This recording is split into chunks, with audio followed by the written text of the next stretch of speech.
infrastructure damage estimated at 10 billion rand, KwaZulu-Natal needs all the help it can get. UNICEF has joined the list of organizations that are now offering assistance to victims of this past week's deadly flooding.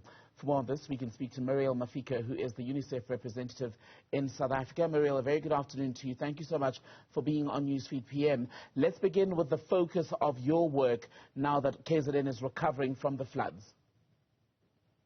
Thank you so much, Tembekile, for this opportunity. UNICEF is one of many organizations that are coming through for KZN, given the recent floods that have just happened.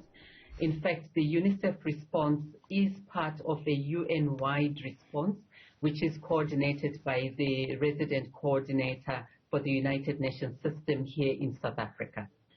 So in terms of what we are doing, we are continuing to build on the work that we started last year, in 2020 actually, with the COVID-19 impact.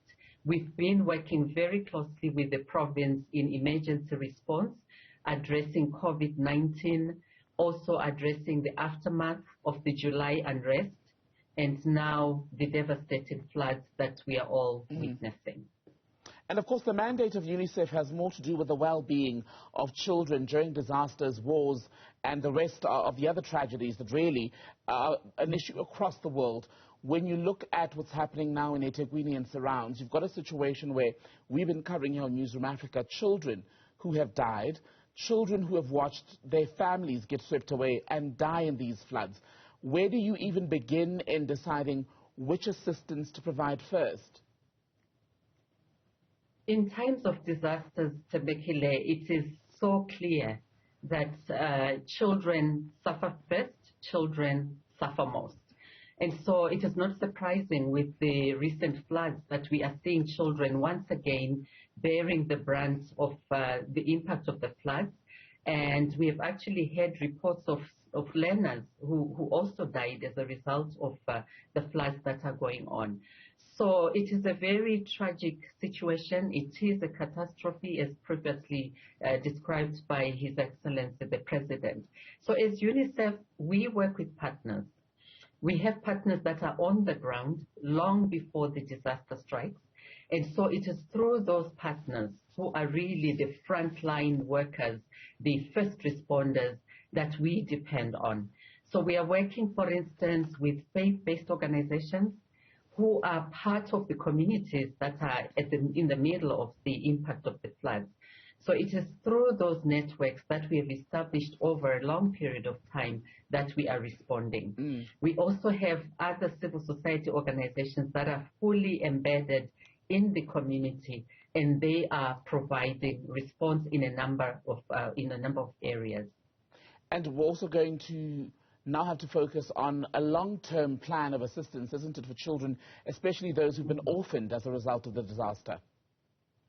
Exactly. The impacts are multiple. So the first focus right now, we are working, as I mentioned, with NGOs and faith-based organizations, and the immediate focus is on basic supplies. We have families that have lost everything. So we are really talking about basic ready-to-eat food. We are talking about water, clean water. We are talking about blankets and just basic supplies that any family would need to move from one day to the next. So that is the immediate focus. There are families right now that are staying in shelters, and some of our partners, like the faith-based child protection movement, they are working with the local communities to provide immediate support to those families. We also have families in informal settlements. So not everyone is in shelters. And we have organizations like Refugee Social Services who are providing support not only to migrants and refugees, but indeed to the entire community that is affected. And their focus is on informal settlements and those people who are likely to be left behind. And as I'm speaking to you, Muriel, I'm thinking of visuals which we were capturing here on Newzroom Afrika between Thursday and Friday in Amaoti, where people had gone for days without running tap water. They'd now gone to a broken pipe with their buckets to get just a bit of water to get through the day. Yes, government in KZN did say that water tankers would be on the way, but We know very well how quickly a messy, shall we say, water provision situation, how that can quickly become a health problem. Mm-hmm. Exactly. We are very concerned about the water situation. From all the reports we have received, there is severe disruption of water services, which means people are going to be desperate to use whatever water they can access. So we will be working with our partners that have, capacity in the area of water and sanitation.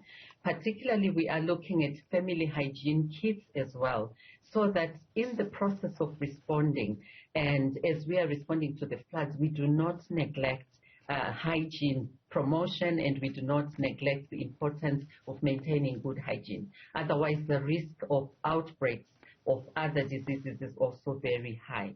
So the issue of water is of concern, and we will be working with our partners, particularly at household level, to make sure that there is access to clean water for drinking, for washing, and also making sure that just basic hygiene kits are made available to the family. And what is your thought then, Muriel, on how areas such as KZN, which are now seeing frequent storms and such adverse weather events based on what we've seen between 2019 and now, where it keeps getting worse, how does South Africa better prepare for such events? Do we need an early warning system, which I don't think exists at this point in KZN? I think what the current floods are showing, Tembekile, is the importance of learning lessons also from the past. Because some of the communities that are affected at the moment were the very same communities that were affected in 2019. So clearly, there are some hard lessons to learn. And going forward, we often talk about building back better. It's not just a cliche. It's really important that in the process of building back, we look at the setting, we look at whether the houses are located in optimum areas. And if they are not, then hard decisions to relocate might have to be made. Communities that are living by river banks, that is a recipe for disaster. And so in order to avoid repeated issues and repeated problems where the same communities are impacted year on year after year, it's important that we also look at the town planning, we also look at the risks, and we also look at the building standards. So there are many, many issues, and I think within the UN family and the development community here in South Africa, there is enough knowledge for us to really ensure that we build back better. Muriel Mafico from UNICEF, good to have your time. Thank you very much.